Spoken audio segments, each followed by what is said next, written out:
Oh my gosh, this is exciting. Welcome back to another episode of Women Wise Podcast, where we dive into conversations that truly empower and inspire women in all aspects of life. I'm Janine, together with my co-host, Sara. Hi, everyone. Yes, and today we do have an incredible guest, as always, joining us. She is a financial wellness coach and mentor. She's an Irish chartered accountant turned finance coach. She's a mentor, columnist, and someone who won't stop talking about money. So please welcome Carol Glynn. Woohoo! Hello. Hi, welcome, Carol. It's so nice to have you here with us. Financial wellness is not about how much you earn, right? It's about how well you manage what you have. And it's really exciting to have you with us. And you have such an inspiring journey and a very unique approach to money management. Could you tell our listeners a little bit about yourself and your philosophy when it comes to money? Absolutely. And thank you for having me on, because as Sara said, I won't stop talking about money. So any opportunity, I'm here, and thank you so much. And you're right, exactly. It's not about what you earn. Obviously, the more you earn, the more you can do with it. But actually, it's more about what you do with it, how you feel about the money that you're earning. So a little bit about me, what I do. So I'm a chartered accountant by trade, an ex-regional CFO here in the Middle East. I trained with PricewaterhouseCoopers in their investment management department, which was accidental because, very typical. I wanted to be an accountant, Big Four or Big Five back in the day, showing my age, is what you wanted to do. And I got into PwC, luckily, and then you get placed in a department, you've no choice which industry you're kind of placed in.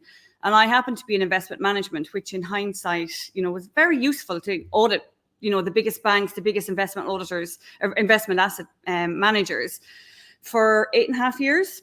Very helpful right now for what I do, because I have a deep understanding of how investments work. Then I traveled around the world as usual, and then settled in Abu Dhabi with Ernst & Young. Then moved into corporate with a very corporate, career with AIG, where I had multiple roles there over 6.5 years. The largest being the head of EMEA controllership with like 150 people, 42 countries, constantly on the move. And then another amazing, very interesting company called Control Risks, where I was a partner and head of finance. And then 4.5 years ago now, decided to do a complete change and started my business. What I do now is, money coaching, finance coaching, financial wellness. There's kind of a few different titles. But largely, my whole goal is to help. My passion is for women. But I do work with men, and I work with a lot of couples. But my goal is to basically take the stigma away from money, take the shame out of it, to make it easier to understand.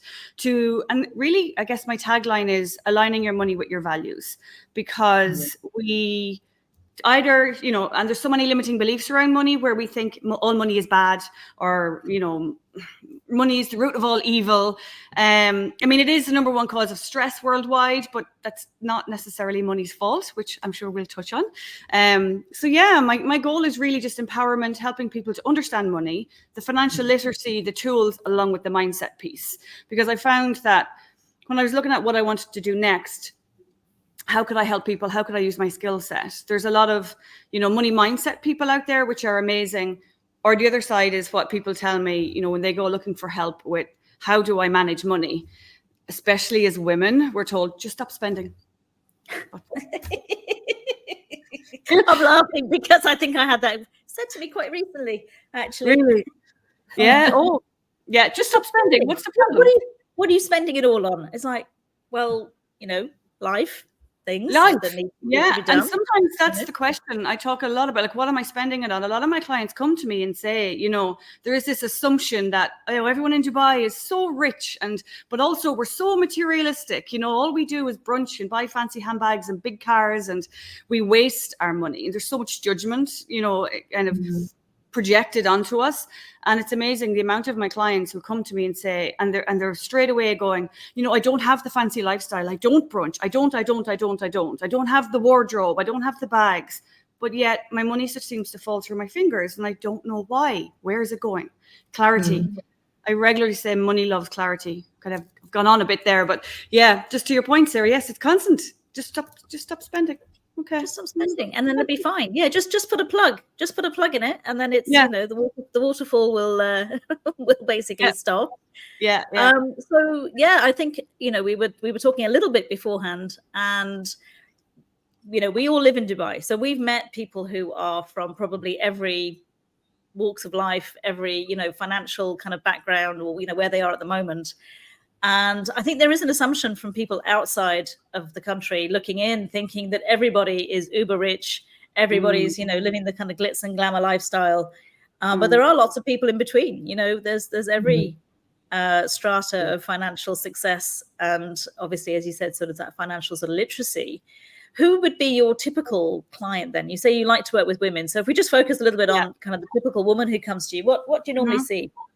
It's really varied. It honestly is very varied, which surprises people a lot. So probably my typical client, if I was to say, look at the majority, it is a woman in her maybe 30s to early 40s, but I also have, clients into their late 50s, early 60s, who is feeling just very lost. Just feeling like I earn a decent amount of money. I don't have the millions that people expect us to have in Dubai. But I'm feeling very lost with money. I have gone looking for help and I've been shamed. It's too much information. I've been told, invest in this, don't invest in this, stop spending, really just overwhelmingly different opinions. I don't know who to trust. I need someone to trust. I really want to speak to a woman because maybe you will understand, because for us, money is about emotion much more than practical. And they are usually someone who is relatively comfortable, but is not saving. They might have money in the bank or they don't know what to do with it and they want to do more with their money. But then a lot of my clients will as well. And to your point, in Dubai, there is this assumption that everyone has lots of money. I do work with a lot of clients who have accumulated a lot of debt here. And they feel a lot of shame around that, a lot of anxiety, a lot of stress. They don't know who to turn to. When they try and talk to friends, they are told, how could you be so stupid? The amount of people who said to me, they've been told, how could you be so stupid? How did you let this happen? Not one of them did it deliberately. Not one of them consciously created this situation. A lot of that is post-COVID. A lot of people were really struggling post-COVID. Like I had one family who their credit card, they had to pay their rent on their credit card during COVID. And then they were dealing with the aftermath of that. And here credit cards are extremely expensive. So a lot of credit card debt. I help people with a lot of just managing their credit card debt, because here it's significantly more expensive than anywhere else I've ever come across. I didn't know that. That's actually a really good bit of information, because I think most people just assume, a credit card is it's going to be the same worldwide. I would actually say that is probably the number one thing that I realized people are unaware of when they come here. So people who might be quite savvy with their finances, but they come here and they apply how it works in their home country to here. And credit cards here, the interest rates of recent times, they could push 50% per year. And what happens is, so if you look at your credit card statement, and it will now, thankfully, the regulation is catching up. So up until very, very recently, I mean, we're talking like within year, 2 years, credit card interest rates, they would have been a bit lower at that time. Obviously, they've increased with recent interest rate increases. But it will be advertised at like 1.99%, 2.99%, 4.99%, which sounds really low, but that's per month. So you need to multiply it by 12 to compare it to, for I'm Irish, for example, in Ireland, you would be told the interest rate is 18%. Whereas here, you're told the interest rate is 4.99%. They're not comparing because that's the annual versus the monthly. So it's really clarity, and a lot, and just understanding the localisms, that it doesn't work the same here. Quite a lot of people have come to me and said, you know what, I've just lost hope with my credit card, because no matter what I do, it never goes away. I call it financial quicksand. You know, you feel like you're constantly throwing something at it, but you actually feel like you're sinking further. Because very quickly at those rates, your credit card balance will double if you're not paying it off in full every month. And that's another misconception, actually, that again, the regulation has caught up, thankfully, but for a long period of time, you know, again, I'm from Ireland, so, but in most jurisdictions, especially after 2008, you know, the banks are legally obliged to deliver all of the information.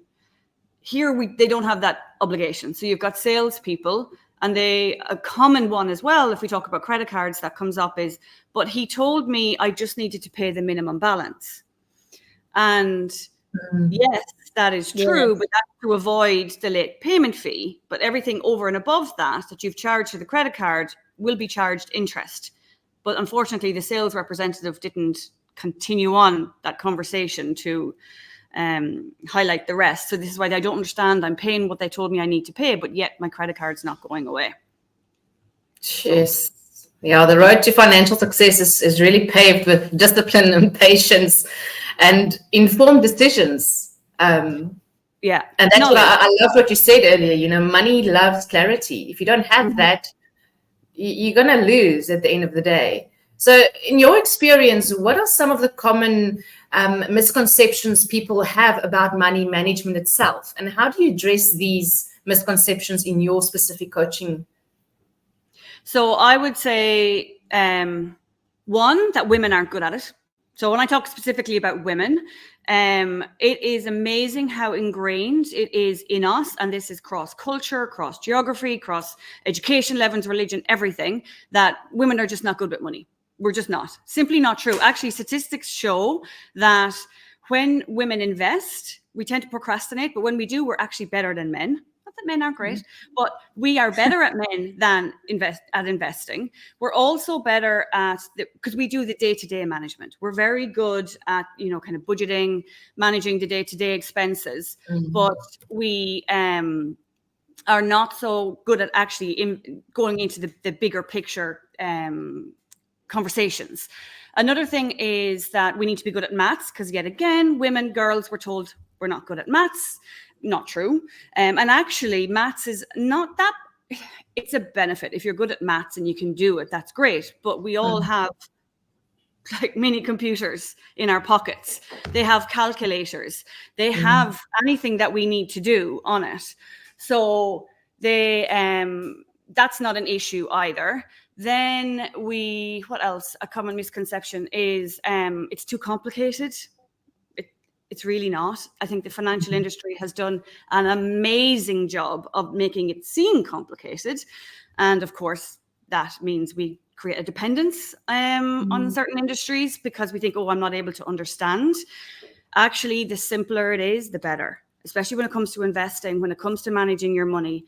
The simpler you make it, the more actually you will earn on those investments, the better you will do. There was one more I was about to say one, that men are better at it. I think that I hear constantly, oh, he's just better at it. Oh, I just let him do it. There is a misconception that men I call that giving your power away, because money is power. It's just an energy, and then we're giving that, like that provides power, like food for our body. This is how we live our life, because we need money to do everything every single day. Like I regularly say this, how many decisions do we make every day that's not impacted by money? Yeah. Like very few. And we tend to give our power away. You know, even when women are the breadwinner, I have a lot of clients who they are the breadwinner in the household, which is another misconception for Dubai. People assume it's all just like, you know, everyone assumes I came here with my husband. We came here for my job. And that the women are just following around. But actually, I have a lot of women clients and friends and, you know, here that are either entrepreneurs or the breadwinner in the household, but yet they leave the money management to their male partners, and people assume he's taking that away. While financial control is a horrific form of, in some countries, designated as domestic abuse, it is a really, really, really difficult thing to deal with and to suffer through. But actually, the majority of the time, we go, oh, you just deal with it. I can't. So... And that's so this is going to be resonating with a lot of people. you know, what you're saying. So what are the sort of, you sort of mentioned some of them already, some of the beliefs around money, like money is the root of all evil, you know, what other sort of beliefs have you come across? What sort of some unusual ones that you've come across? Well, probably the most common one is I feel stupid when it comes to money.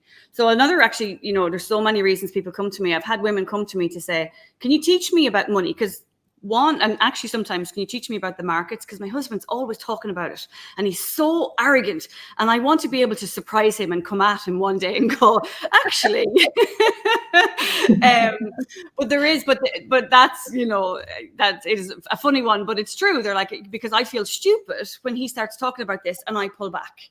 And that's just one example, but also that I'm not capable. That one actually breaks my heart. You know, I'm just a girl. I'm not capable of managing money. Like, there's that kind of resignation of I'm never going to be able to do it. I understand the significance that what it would bring to my life if I could, but I can't. Yes, money is the root of all evil. That's a common one. Another one would be that, recently it's come up quite a lot, that women should not earn more than their male partners. Yes. What? Yeah. That one I have to take deep breaths on. There's that, you know, that mindfulness where there's like the response and the reaction. That one, my mindfulness really just gets tested. There I go. Okay, tell me why you might think that. That's quite prevalent, actually. That women should not earn because it creates an imbalance, an unhealthy imbalance in the relationship, and therefore the relationship is doomed. That's crazy. It's so important for women to actually feel empowered in their financial lives. And I hope the listeners are really taking in what you are saying. And your approach emphasizes aligning your finances with your values.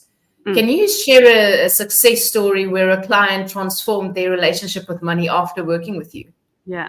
So this is, and the more I do it, I realize the power in that. And especially, not just for women, but especially for women, because for us, money is so emotional. You know, ultimately, and there's so much research around this. If you talk to a man, money is about power, success, manhood, largely his self-worth, his identity, because that's what culture has told him. Your job is to provide. Your job is to be successful. Therefore, the more money you earn, the more you can show how successful you are.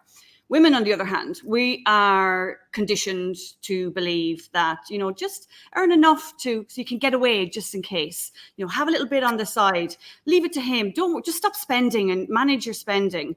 And don't worry your little head about it, you know. And actually, if you talk about over generations, historically, and unfortunately still the case, we were controlled by the lack of access to money. You know, it's one of the top 3 reasons. I would actually argue probably the number 1 reason why women don't leave toxic relationships, because money, you know, and then people will shame them, say, why just leave? There's more important things than money. Yes, but I need to house my children. I need to feed my children. I need to give. How do I do that when I have no access to money? And that's why the value of security is really important for women. But a success story is when someone comes with a lot of those limiting beliefs of, especially, to be honest, when they believe that it's just too hard, or it's too complicated, or it's too time consuming, and it's boring to really focus on money. And actually, and it's not, what's the word? Like, it's uncouth. It's greedy. Like, as women, we're told, why do you need more money? You're greedy. How many more handbags do you need? You know, we are shamed in that way to say, why do you need more? Whereas men are told, go get more. You need to earn as much as you possibly. We're like, and talk to HR managers about this consistently, about how women and men approach that conversation about salary increases. But I love it when a woman comes, well, not when she comes with that, but the end result, when we work together with that view of like, I really shouldn't look for more money. Why do I need to talk about money? And we end up subconsciously rejecting it. So aligning it with your values is really freeing, because most of us, and women, again, research shows that we give 80 to 90% of our money back into the family. When women do better with money, communities do better, families do better, the economy does better, because we tend to be more intentional and conscious with money. Actually, and we spend less than men. We just spend more often. They spend bigger amounts, but a little bit more. It's neck and neck, but a little bit more men actually spend more, despite what the world wants us to believe. That's a very interesting point, that it might be, not at the same rate, but if it's the same amount just over different time periods, yeah. So they spend more. I'm going to pocket that one. I'm taking that one. Yes, I'll get you. I'll get you the piece of research. I'm gone blank now of where it is, but it's a documented piece of research that shows that. Amazing. So when women come in with those kind of limiting beliefs that I shouldn't want more money, or I shouldn't, or it's complicated, aligning it with your values to go, right, well, what do you want to do with your life? Because that's where the clarity comes in. And a really great way to do it is we go through their spending for the last 6 months, which can be a very vulnerable space. It's often very emotional. And we look at your value system. What's important to you? Like an obvious one might be travel, family, health, my health and fitness, education.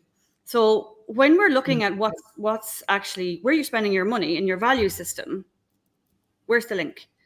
And that's where it gets emotional, where people say, wow, no wonder I'm not happy, because our cash flow is a representation of our life. People say to me, Carol, you have a real in-depth view of my life. Like, you see exactly what I do, because there's money behind it all. If I want to socialize with my friends, if I want to travel to Ireland, if I want to go on holiday, if I buy clothes, if I'm into personal grooming, it's all there in the money, in the numbers.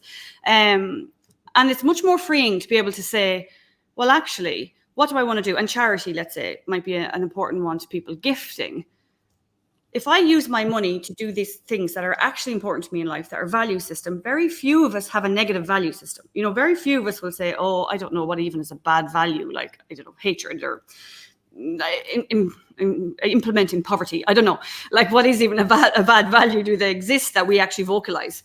It's much more freeing to say, right, well, I'm going to allocate this amount of my income to my travel for my family, because that's important to me, because I want my kids to be open-minded and to see the world and to be, have exposed to different cultures. My health is really important to me, so I am going to dedicate this amount of money of my income to my, gym membership, so that I can go to the gym every day, because that's my mental and physical health, and that's important to me because I want to have longevity, to be around for my children, or just I've had a history of bad health, and this is important. And all of a sudden, it's like putting a jigsaw together with your money to go, well, there's no pressure here. Like, there's no, I should be doing better. And then also understanding, well, the investment piece. So, I mean, there isn't just one particular woman, because there's so many of them who have come in. And then what I love is when we do that, they're suddenly excited. They're like, I'm really motivated. Okay, right. When are we going to do the budgeting? I don't call it budgeting. I call it cash flow planning, because budgeting feels like, a money diet. You've done something wrong. You need to lose. It's like the word diet. The minute you say the word diet, you go out and binge. Right. If you say budget, it's like, I'm going to go and spend. Exactly. You're just going to, we retaliate. We're like, oh, or we might stick to it for a while. You feel like you're pushed into a corner. And that word should, I always say, should be taken out of the dictionary. Yeah. Because the minute you say the word should, it's full of judgment. Even if you're saying it, even it should or shouldn't, it doesn't matter. It's so judgmental, and it's laden. The pressure of the should. I always say, don't should yourself. Oh, I like that. Yeah, because I often say, just drop the shoulds. Just drop the shoulds. Or I say they're window dressing for ideas. You should do this, you should do that. Great, they're nice ideas. And then I'll bring it back to my value system and say, right, which one of them actually works for me? And what I love is when we do that first session and go through what we call the clarity, the motivation, the excitement, the ideas of what I can actually do with my money, and it's doable. It's actually relatively straightforward. It is exciting because it's not what I should be doing, to your point, Sarah. Like, it's not what I should be buying a house. I should be investing. I should be buying crypto. We won't touch on that one.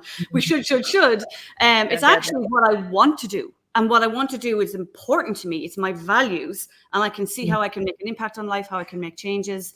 And it's actually relatively easy. I mean, easy is a loaded word as well, but yeah, that's what I love. Just seeing the excitement at the end of it. They're like, oh my God, this is, I can do this, and it's actually fun. Yeah, and I think with all of that, what you just said now, I think budgeting isn't about restricting yourself. It's really just prioritizing what truly matters to you. Exactly. It's a lot of people don't know how to budget. Is that something that you teach in your coaching sessions, is helping people to budget? To me, it's a crucial part. It is one, you get first we get the clarity. We get an in-depth, right? Let's actually look at what's happening now, because people will say, oh, well, I know my rent is this, my housing is this, my groceries are, we know the big ticket numbers, but yet money seems to be falling through my fingers. I don't know why. Let's get clarity. Let's actually look at what's your bank statements. Let's go to the source. And there's a lot of aha moments in that where people go, oh, I didn't realize this small amounts were adding up to, or wow, now that I see it in numbers, that's not important to me. It could be anything. Look, everyone's different. Let's say the obvious one, which is another cliche, which I don't endorse, coffee. Because I love coffee. I'll spend on coffee because I enjoy it for multiple reasons. But the coffee one, go, oh, wow, actually, one, it's less than what I expected, or two, okay, that is too much for what I want to do with my life. Coffee's not that important to me. It's just a convenience. And people will say, I've just been a bit lazy with it. I'll happily forgo that and put that, now that I see that over a year, that might be 1,200 dirhams, whatever. I'd rather spend that on a weekend away with my family. Therefore, I'm realigning my money. And that's why the clarity piece is really important, because you need to know exactly what's happening now. Then we go on to the budgeting, or as I call it, the cash flow planning, because we're just planning how money is going to flow through my life. And that is so empowering. And that is so because then you can see, one, it's doable. What is doable and what's not. So it will feed your goals. Two, it gives you a place of accountability, where you can say, right, because we do need accountability in any kind of change that we're trying to make in our life. And three, it's my personal belief system. It is like a manifestation tool, because I'm putting it out there. This is how I'm going to do it. It's putting a bit of weight behind it. And now I can get to work to actually achieve what it is I want to achieve. Be it pay off my debt, start saving, start investing, or just have more control, that sense of control. Women, that cash flow planning or budgeting session, surprising for a lot of women that I work with, they say it gives them a real sense of clarity again, but control, that it is actually possible. I can see for the next 12 months what I need to do, and I'm deciding. Because a lot of women will come to me and say, oh, I went to my friend and he was an accountant as well. That can be a bit wary of me, because when they hear accountant, they're like, oh, are you going to be like, you're just a numbers person who I won't understand and judge me? Unfortunately, us accountants get a bad rep. But they'll say, I went to my male friend who's an accountant or a finance person, and he just gave me a budget and told me to stick to it. But they have no emotional attachment to that budget. They have no, it's just it's like someone saying, here's a 500 calorie diet. What's your problem? Just as literally going to say, it's like being given a diet, and no one's actually spoken to you about who you are, where you're at, different stages and phases of life. And again, I think what you've really, really, to me, has been a big sort of revelation is this thing of emotion in money for women, where it's probably not really there for so many men. As you said, it's like, no, you've just got to earn as much as you can. It's a tool and everything else, and it's a means to an end, blah, blah, blah. But with women, there is that emotional connection. And I'm blown away by your passion and your excitement around it. Isn't that incredible? And Janine is an accountability partner as well. So, she's, when you said accountability, I could see her going, yes. Like, yeah, that's my language. So important. I do have to be careful sometimes, because I can then talk forever because I get very excited. Because I am very passionate about it. Brilliant. Yeah. So I suppose a big question for me is, you went from these sort of big corporate jobs, you were, in the corporate world, and now you're on your own. That must have been, was it scary? Was that a sort of a big sort of difficult decision for you? Or was it just like, no, this is a natural step? I mean, I'm curious to because this is part of what we do with Women Wise, is looking at women who were in this field, in this area, and now they're over here. But looking at you, you're obviously living your passion. Very much. Yeah. I'll say two things. One, it wasn't a difficult decision for me to do it, and I'll explain why. But then it was a difficult time, because it was like, let's say around December 2019, I decided I was going to do this. I was going to launch my business in February, March 2020. There was the homeschooling, I would say, was probably the biggest. I'm like, oh, how do I do this? Build a business and homeschooling. So COVID, it was right at the beginning of COVID, which was interesting timing, which obviously I couldn't have foreseen. I'll be honest, from a career perspective, the reason I did it, and which made it easy, two reasons actually. One, I got to the point where, I worked for to be fair, I'm so grateful. I've been phenomenally blessed with the companies I worked for, the managers that I had, the opportunities that I had, especially I often say, as a woman, as a mother, in the Middle East, and very male dominated industries that I seem to just fall into. Like AIG was an American insurance company.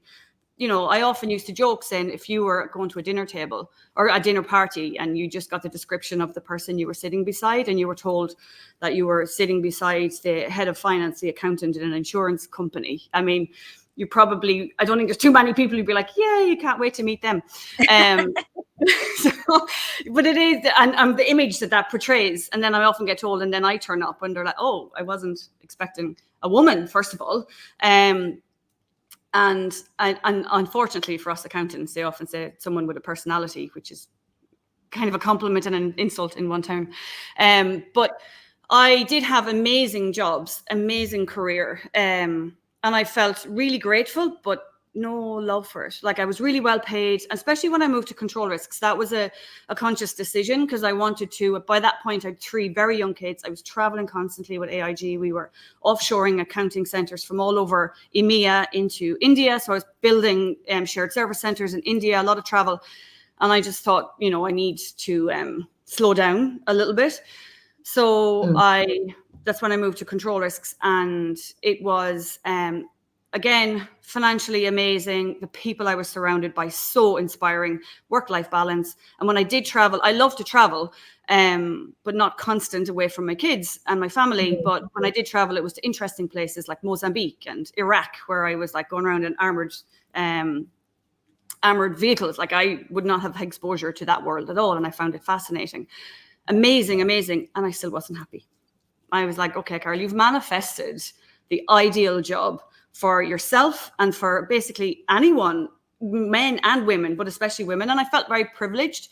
I felt very ungrateful because like, why are you not content? And I realized it was just a job. I just didn't want to be a CFO. So that made it very easy because I'd gotten to the point where I was certain. And then the second point was I had enough savings, and this is a big thing I work with a lot of women who want to move from corporate to entrepreneurship. And I was at a convention over the weekend for 2 full days, and 3 different women came up to me and said, I want to move from my corporate job to which they call their side hustle, which is, again, language for me is a big thing. And I don't like the word hustle, but that's kind of a general term for it, but their side business. And they're terrified financially as to how they can move from the salary, the security, the benefits that that brings to entrepreneurship, which is really scary. But that's to my point is that because historically I would have had a hugely scarcity mindset, which meant I saved as much as possible. So I had savings that allowed me to financially go, okay, I'm going to take a 3-month break and see what I want to do, just give myself some space. So I was very privileged because one benefit of my scarcity mindset, I had savings that I could say, and that's your emergency fund, that's your cash cushion, and that's the freedom. I had the freedom that money gave me to be able to say, I'm going to take some time off. We're not going to have income coming in from my salary, but I can do that because the money's there. So I was looking both ways. 1, I had reached the point of certainty, and 2, financially, I had the money, I could do it. I love that. And you've mentioned you worked with quite a few impressive companies, like Ford and Estee Lauder. Could you tell us a little bit about one of the workshops or the coaching sessions that actually stood out for you and was so rewarding and impactful, and why? I would love to hear that. Do you know, I love most of my initial introductory work with corporates is my personal finance 101. Where I go through my kind of view of it's 13, which sounds complicated, but I make it simple, 13 elements of finance that we can look at. And I have a financial wellness checklist that people feel it's quite fun, can just go through.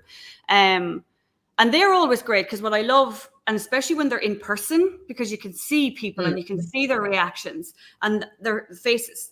They're like, I've never thought about money this way before. And you can see, I can even in the room feel it lifting, because people can come quite kind of heavy going, okay, all right, I need to learn about money, finance, this is going to be, and they're going to just talk to me about investing. Or, you have someone in the room and they're like, I've got a mountain of debt. Like, why am I why am I even here kind of thing?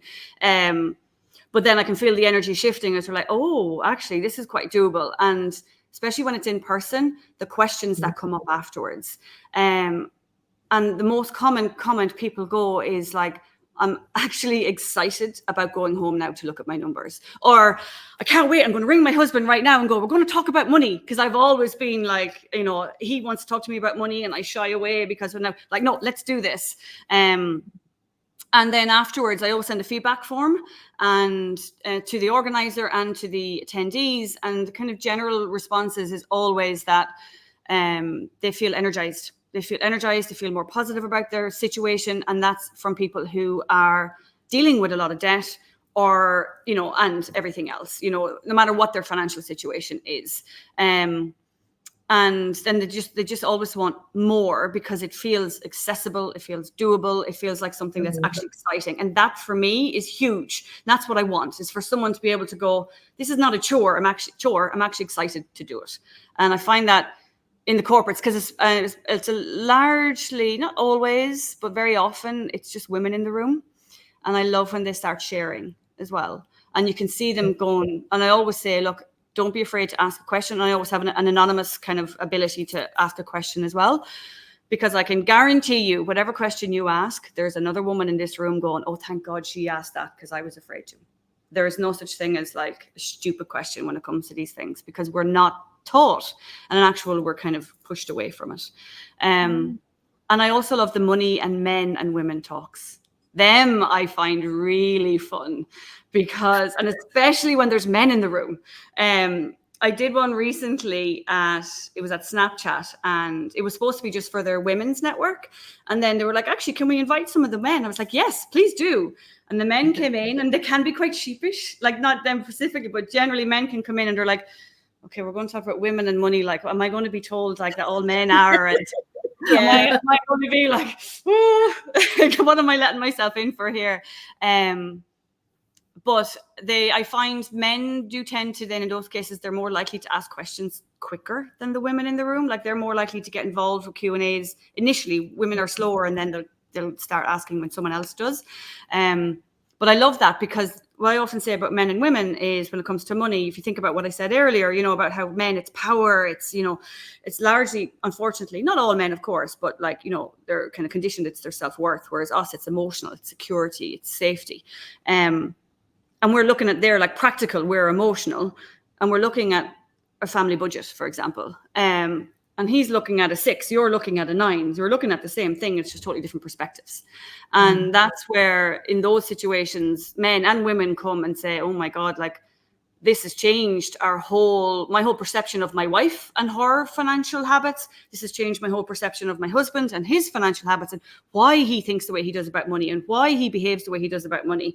And a lot of couples will actually, I have couples who've come to me and said on that point, Carol, it's you or the marriage counselor, because we fight when it comes to money. And it's I was going to say, it's one of the top reasons for divorce is actually it's money, it's and money. Differences around money, and one's a saver, one's a spender. So you've got this, sort of push-pull situation going on. So if someone who's just listening to this right now, and maybe they're in that situation, what would be the first piece of advice that you would give them if this conversation is very hard and there's a lot of fighting? What would you say? I would say, before you even start looking at money itself by budgeting, have the conversation of, tell me about how you feel about money. What does money mean to you? Tell me your money story. It's a bit of a cliche, but it's true. What is your earliest memory with money? What was it like for you growing up with money? You are a saver. Why? Like, why? Why is it important to you to save? And couples tell me it's amazing. They actually feel so much closer because they understand them. It's because, my mother, she worked 2 jobs, and she, I am terrified to end up in that situation. Or, it was instilled in us as a family to never, ever, ever owe anybody money. I have someone who, they've been so strongly conditioned to never, ever, ever owe money, they have said that if a bill comes through the door, now it's never happened, but they said, like, theoretically, if a bill comes through the door, and it might be the phone bill, I will pay that. If I only had enough money to do that or feed the kids, I'll pay the bill.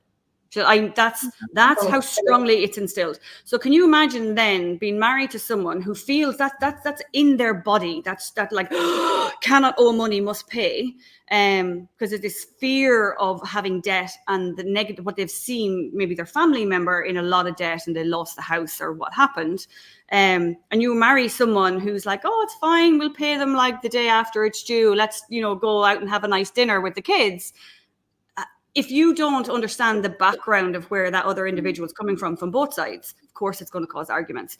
So that's why I say, just actually, before you touch a budget, before you talk about anything, understand each other's money story, why they feel the way they do. And then naturally, we have more empathy for each other when they're saying, oh, I feel like we're spending too much. Instead of going, you're so tight and mean, why are you so miserable?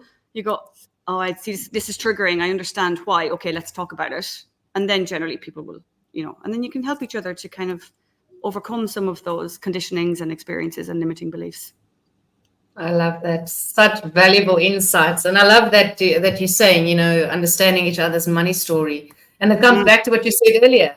Money loves clarity. And I think that's what one needs with your partner as well, is have that clarity of understanding where your money situation comes from. I love that. Yeah, it's so powerful. And actually statistics again show that is the last conversation couples have. I met a woman recently at one of the workshops, the corporate workshops, and she told me she had been married for 5 years. They had just had their first child. The child was still 8-9 months old. And she disclosed to me that they had just told each other how much they earn. What? After 5 years? That's how much money was a taboo conversation. They had literally just sat down and go, you know what, we need to deal with this. So yeah, and a lot of women will say, I don't want to ask him because I don't want him to think I'm after his money. I don't want him to feel like I don't trust him. Also, women can be protective, especially they're like back to kind of our original conversation as well, or near the beginning where we said some women are like, I'm scared I might actually earn more than him and he'll leave me if he realizes. Wow. Yeah. And then everything in between. So, but yeah, it tends to be, it's very vulnerable, very controversial, and, it does cause rows. So people avoid it because we look straight away, go, why are you like this? Why do you, I don't understand. Well, instead of trying to project on, you should be, back to the shoulds, we should save more. You should spend less. You should be better at investing. You should be more involved. I mean, there's a million different shoulds.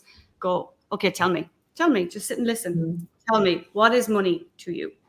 And a lot of men will actually tell me, that's another thing that came up in the corporate workshops, that they, a whole new concept that the emotion is attached to it, that there is a money story. Because for them, it's just so black and white. Yeah. Earn money, do well, be sensible, and move on with everything else in your life. For a lot of them, because someone said to me, oh, you must be hard to get men to open up to the emotional side in workshops. I'm like, actually, to be honest, for a lot of the time, it's they're like, oh, there is an emotional side. Wow. That's very interesting. Oh, I'm absolutely, honestly, I can talk to you all day. This is amazing. I think, money is, everyone's life has money and has a money issue in it, somewhere, shape or form.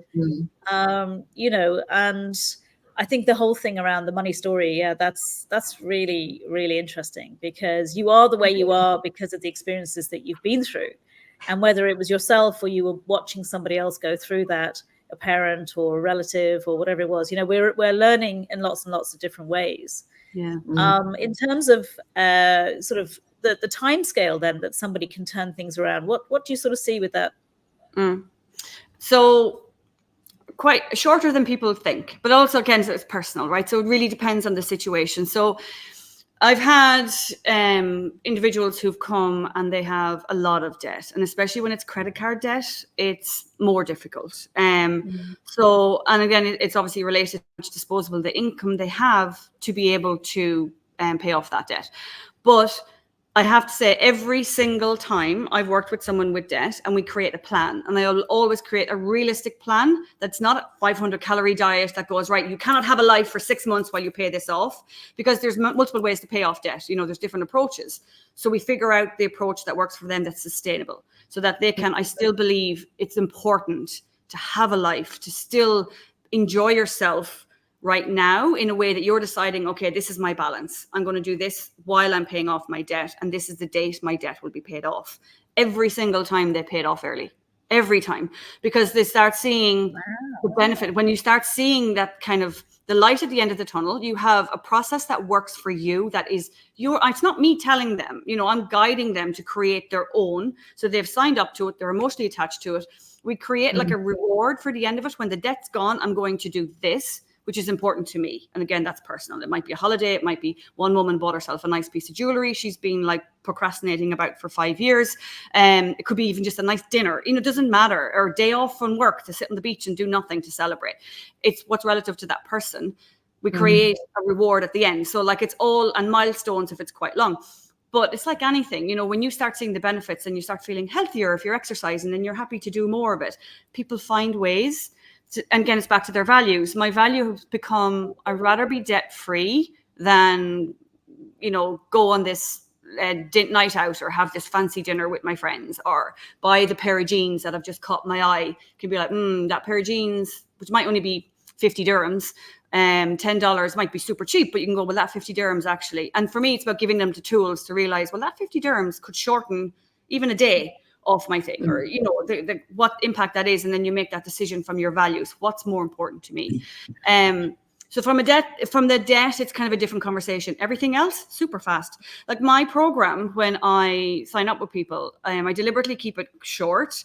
It's 4 sessions long to get them from the point where clarity, budgeting, mindset is weaved in throughout all of it. And then especially when someone's coming with, look, I'm doing okay, I'm just not, I feel like I could do more with my money and I need support and I want to start investing. And investing could be, you know, $500, you know, we're not talking necessarily millions here. I just want to get that wheel going. You can do that in 4 sessions, which some people have done in a month. Not many, I'll be honest, because just their lives are too busy. I often say around 2 months max is when you get that momentum going. And for me, it's about empowerment. So at the end of that, you're like, you don't need me anymore. And then they'll come back for like a check-in or I've just got a promotion. Because that's the other thing. Once you've got clarity and you start getting excited about money and you're stepping into the power and the confidence of it, money flows.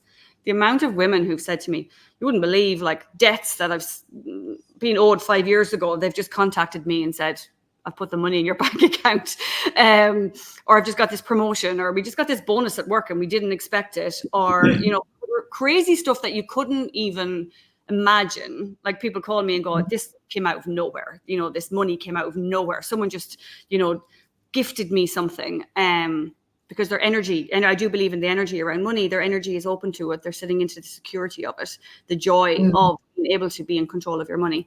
And then things start happening fast. So debt's one piece, everything else, super fast. And I think it's also creating, you know, habits, small habits, and empowering yourself with financial knowledge is a journey worth taking, whether it's aligning your money with your values or just taking control of your finances. The first step is really take that first step, you know? Yeah. And that first step is the hardest. That's the hardest part. You know, when we talk about my clients, the vast majority of them, it takes time. You know, people often say to me, you know, as a business owner, like, what's that? I kind of gone blank now, the description of when someone contacts you to when they become a client, your kind of turnaround. And I say, it could be literally anything from, I met you at a workshop, I love this, I'm in. So you've got the real action takers, but they're already ready, to maybe 18 months. They'll have a call with me. And then they're like, I just wasn't ready to face up to it. But the thing is, I will say every single time, without fail, every single time they've said, knowing the clarity is so much better and less stressful than what I thought was going on. The worry, the fear that was driving the procrastination that makes us bury our head in the sand. I often say, well, did that help you? You know, that might sound, you know, kind of judgmental. I don't mean it in that way at all, but like just that reality check of, well, you're already stressed. You're already bothered by this. Ignoring it is not actually helping you sleep at night. Let's lift that bonnet. Let's look at it because that's why I'm very careful. Like, it's non-judgmental. It's no should haves, could haves, would haves. Let's see where we are and where we want to go, and let's get it done. And then they always say, even on the odd occasion, because even there's studies around this that shows that like 70% of the time we think we're less well off than we actually are. That we're actually 30% or like we're actually better off than we think we are. But even in the odd case where people go, oh, because here there's what I call phantom loans and all sorts of debt issues on credit cards and very overly complicated credit card products that people don't understand and that they've signed up to, and then they just go into the abyss. I call them phantom loans. When I go through all their accounts and show them odd occasion where it's like, oh, it's even worse, they will still say, you know what? I'm glad I know. And now I can put a plan in place, and I still feel more empowered than I was before when I was a little bit oblivious. But I absolutely, will not underestimate how tough that can be when you're feeling stressed and especially if you've been shamed in the past. That's a big thing where, I went to talk to my sister, my brother, my mother, my friend, some financial advisor, and they all were like, how did you let this happen? Like, of course, people are going to go, well, yeah. I'm sure as well, you touched on it with earlier, and also for yourself, that was sort of, the transition was in 2020 that you took from corporate into working for yourself. And, for a lot of women in particular, even if they've got a full-time job and they've got children, there's you're not just, splitting the childcare and all the emotional kind of responsibility in the family just because you've got a full-time job, that often still falls onto the woman. So the whole emotional aspect, I think, is really key for women to understand that they're carrying this burden. And it just sounds like, what you do is you help to lift that burden and give them that sort of breathing space so they can start taking the right actions. And as Janine said, those good habits and just having that clarity. This is absolutely fascinating, I have to say. And it's so refreshing to have that attitude of no judgment. Because I think most people, when they hear, if you've got any kind of financial issues, are like, but it's like any problem, isn't it? It's always easy to solve somebody else's, when someone's talking about it, oh, that's easy, but when you're in it, you can't see the wood for the trees. And to be able to get that sort of that perspective is just, it's really, really refreshing, to hear that. Did you do some other sort of training then, other than your financial background? Was there something else that got you into this sort of the coaching aspect of it, or was it just? Well, I trained as a coach. One of the things that kind of attracted me, or I guess maybe give me a little bit of confidence to think that I could do this, is when I was a CFO, I regularly got told by, let's say, the other partners or my counterparts, or even, when I did town halls and things and explained the finances, because my job would be to stand up and go, right, here's how the company is doing and what people need to know. That without even being aware, I realized that there was a pattern of being told that I make people feel safe around money, and that I feel safe to be able to ask questions, and that I can make complicated, what previously would have been presented as a complicated discussion or finances or conversations about money, seem really simple. Like breaking it down to how, because my whole goal in corporate was, I was fascinated by accounting departments who just like gatekept, and there was this kind of barrier between the business and the accounting department. They're like, oh, they don't understand us. They don't understand us, kind of thing. And my attitude was always, but we're their service provider. Like, we're here to help them do their job. So it's our job to present the numbers in a way that they can use it in their business. Otherwise, what is the point other than to tick a box for the regulation? We have an ability to actually help the business here, which unfortunately is not, I've realized when I went into outside audit, into, I guess, what we call the real world. And when we come outside audit, we go into the real world, that it's not there. So, but to your point is, I kind of got feedback to say that you're good at explaining these things, that they're actually usable and understandable. And then I did a coaching qualification. So that was really important to me. I've had a lot of coaching in my life. So I knew what coaching was. And because of that, I was like, I want to be able to have the skills to be able to actually do it properly and ethically. And there's a lot of, coach can be thrown out there quite willy-nilly, unfortunately. There's a lot of coaches. There's a lot of coaches around. Definitely, every dog and devil is a coach these days. Yeah, and it's unfortunate for the industry because it it weakens the credibility of the industry because there's so many people who call themselves coaches who aren't qualified, who aren't trained, and it is a very specific, training. And so I did that, and then I also found, because when I was trying to figure out, what this was, I came across a company in the US called the Financial Coaching Academy. So I did an online self-learning course with them. That was largely about how to set up the business, the marketing, the structure, which was really, really helpful. So it was those three, I would say, between my past experience as an accountant, doing the coaching qualification was monumental. And then the bridge in between was like the Financial Coaching Academy for the kind of business side of it.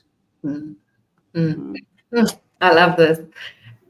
What I love about what I'm getting from everything as well is understanding each other's money story, where money loves clarity. It's a ripple effect to our children as well. Because if we understand that, I mean, imagine how they would feel about money, not having that burden of what you just said earlier, stressing about money or knowing why you want to save.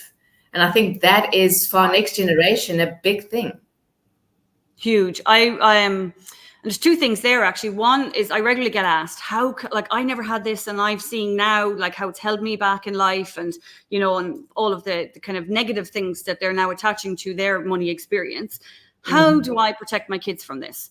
And both ways, actually. Someone who's like, I now realize that I have all these limiting beliefs and this negative money story because of how I was raised. How do I stop my kids having that? And then a lot of my, I say, high net worth in families largely, but usually the woman who comes to me in the relationship, how do I, because we didn't come from money, but we are self-made and we are, multimillionaires now, how do I make sure my kids also have a good value system with money, that they understand the value of money, they don't get spoiled? So it can be, both sides of the coin. And my answer is always the same. I'm like, you don't actually need to pay me for this. I'll tell you now, you work on you. You work on you, your story, your behavior, because we can tell our kids till, as we say in Ireland, till the cows come home, how to do it. But if we're doing the opposite, it's not going to work. They will absorb. And our language is so important. Catch yourself or watch what you're saying. And this is so ingrained in us. I remember a few years ago, coming out of school one day, and I remember my son was here, it was probably June, and I remember just being sweating, and I don't do well. I'm like, I nearly get claustrophobic, going, get in the car, come on, we need to go. And he's pottering along beside me going, Mommy, I want to buy a gift for my girlfriend. I think he was about 5. I want to buy a gift for my girlfriend. I'm like, okay, is it her birthday? No, it's not her birthday. Well, what's the occasion? I just want to buy her a gift. And I was so flustered. And what came out of my mouth before thinking is do you think we're made of money? And I actually just stopped and went, oh my God. It just, because that's what I would have naturally heard. And a lot of us heard growing up. And it's still there. And I still have to catch myself. But it was a good opportunity. I had the conversation with him about I'm still on, removing layers of generational layers of, and it will still come up. But catching it is the thing. And then there's an opportunity to talk about it. So I think, working on yourself and your own behaviors and beliefs around money, because they just absorb that. And very importantly, your language around money. And when you align with your values, then you're instilling that value system in them. And there was a second point, but I've gone blank now. I did say there was 2. I forget what the second one was. I got too excited. Might come back to you in a second. I can't believe we're nearly at the hour, which is, we could literally, I think we could sit here for a week and talk to you, and still it would be absolutely fascinating. Carol, you've been an absolute powerhouse on this call. Oh, yes. It's just been incredible. Where can people find you?